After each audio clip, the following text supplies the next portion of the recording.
Hello, my name is Xzavior Leren Cox. Today, I would love for you to join this journey with me. This is the first book I've ever written. I will use it as an audiobook on YouTube because right now it's still on paper. This video will be proof that this story exists and that I created it, and I would love for you guys to sit back and enjoy it before it becomes a real book. But I want you to think of it as it is, as I read it to you. I thank you all for joining me today. This story is called Broken Dreams. It is a story about two half-brothers, two slave half-brothers, who are also mixed in race with a white slave master father, and two slave mothers. We will sit back and enjoy their story as they become children, and to the men they become in the wild, wild South. I thank you all for joining. Please put on some headphones and enjoy. Our two main characters, Jeffrey and Charles, have a lot in store to show you. Let's begin. A story written by Xzavior Leren Cox. Chapter 1. The slave master, the father, Ben, quietly says to himself, "Where the hell are my boys? They damn sure have unity together. Supper is ready, and they better be ready before I do some harm." Loretta, washing dishes, panics. Sweat drips from her hands, praying in her mind that her boys come home safe.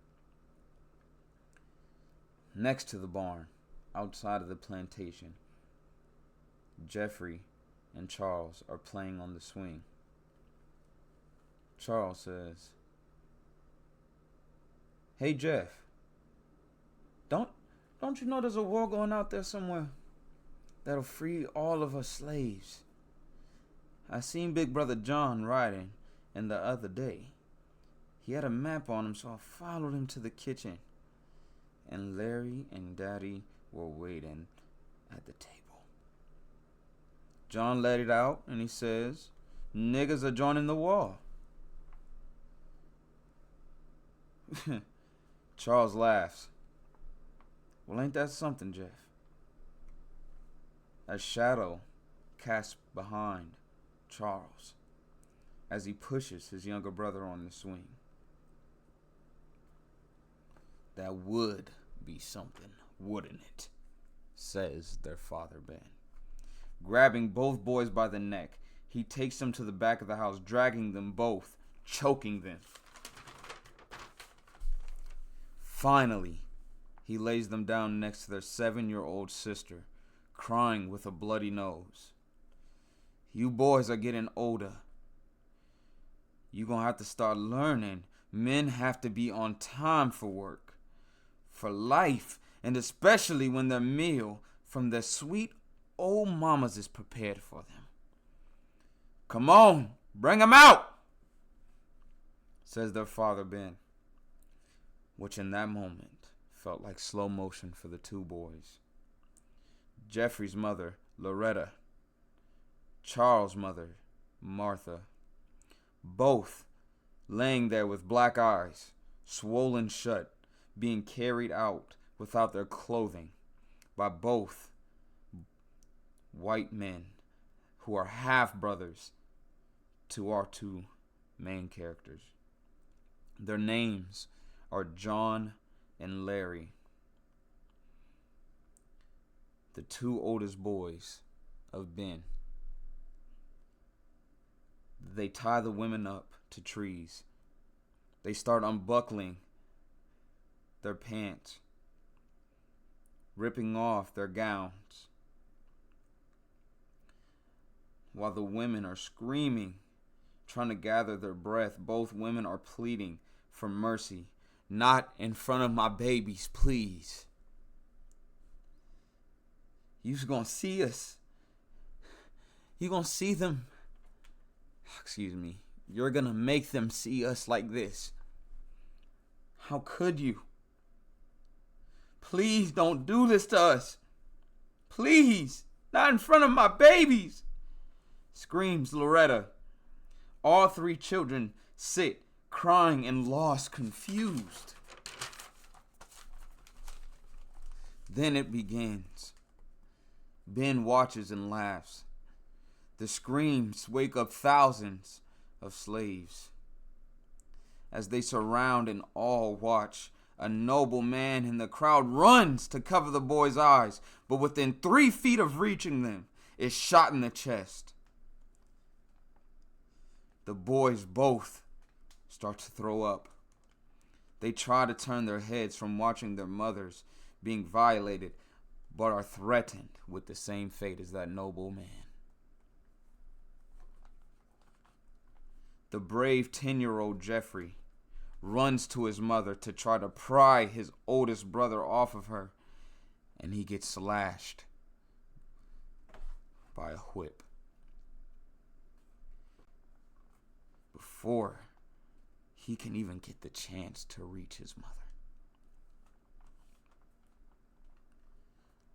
Lying on the wet, muddy dirt, Larry continues to laugh at him as he does the evil deed to his mother. Jeffrey gets lifted by his white collar with blood dripping down from his eye. His father says to him, "Your dark ass has always been the problem out of my 3 nigga babies. Once you was born, I should have left you out with the rest of these niggas." Watching this all from the house, in a small window, is the newest addition to Ben's harem of slave women. Stuck, locked in a room, her name is Cecilia. She watches. She is pregnant. And Ben, and is Ben's lightest skin tone slave. His favorite out of all 3 of his sex slaves.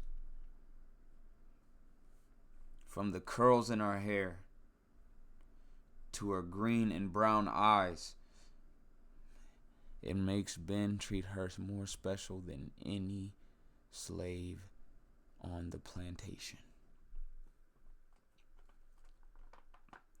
Guarding the door, making sure she does not leave, is Ben's favorite male slave, Joseph, a 6'5", 260-pound dark-skinned man.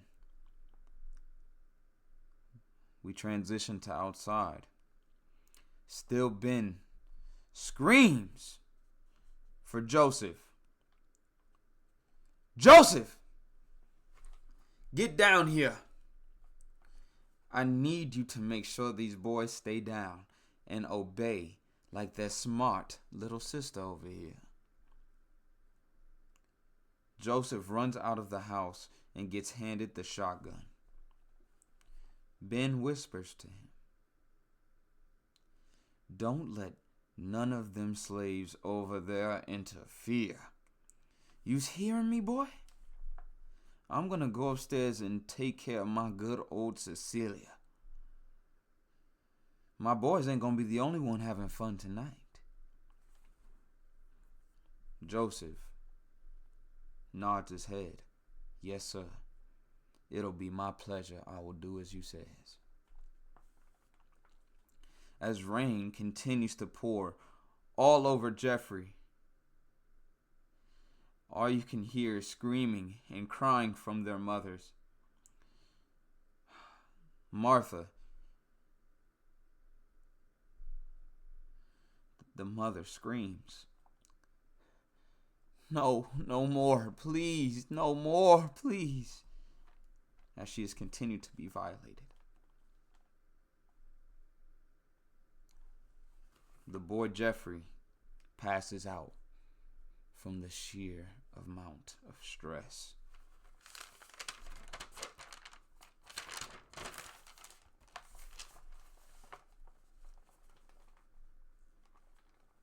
The whip has also given the boy a concussion. The next day in the morning, Jeffrey finally wakes up. Cecilia, Loretta, and his younger sister constantly using a wet cloth to cover Jeffrey's eye.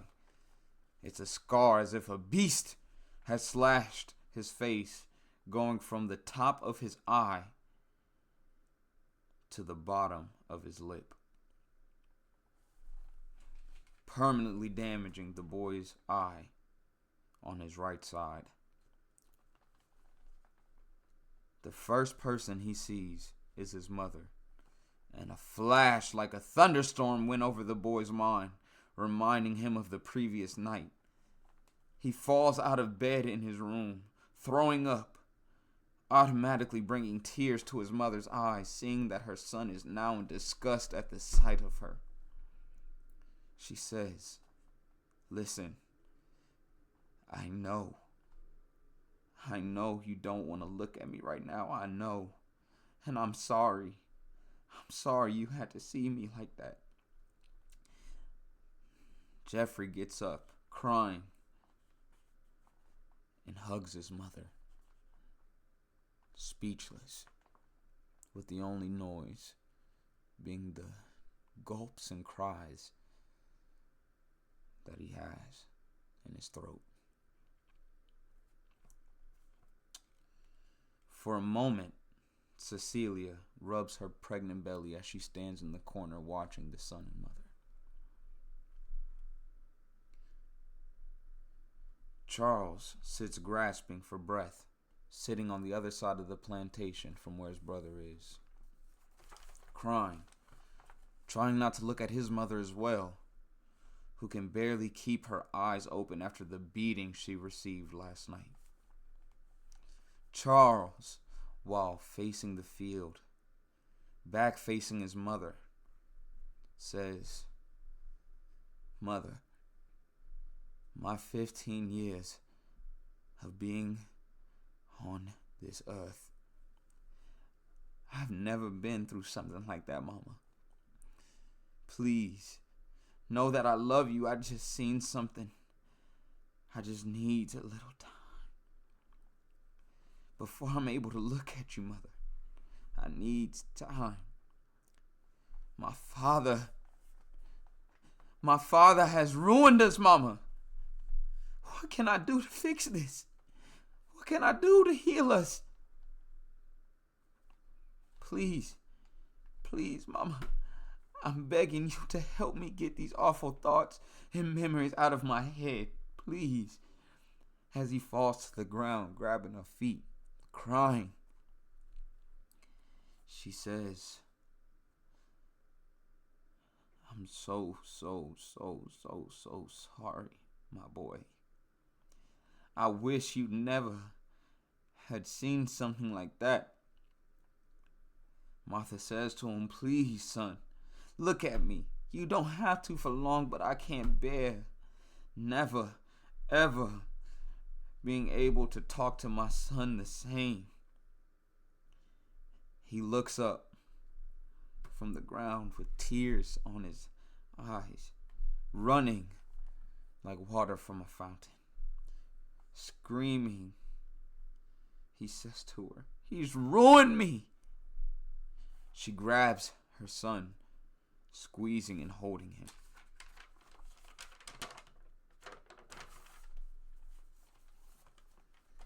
That will conclude chapter 1. I know I slipped up a lot and I messed up a little bit with the way I worded things, but that was chapter 1. There's a lot more to come. I will be back tomorrow.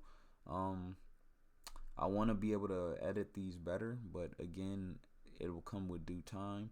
So forgive me for the black screen for now. This is chapter 1 of Broken Dreams, written by Xzavior Leren Cox. And I thank you all for sitting down with me today and listening to this story. There will be a lot more that these two slaves will have to do to become the cowboys that we know them to be in the future. Thank you, everyone. I will see you all tomorrow.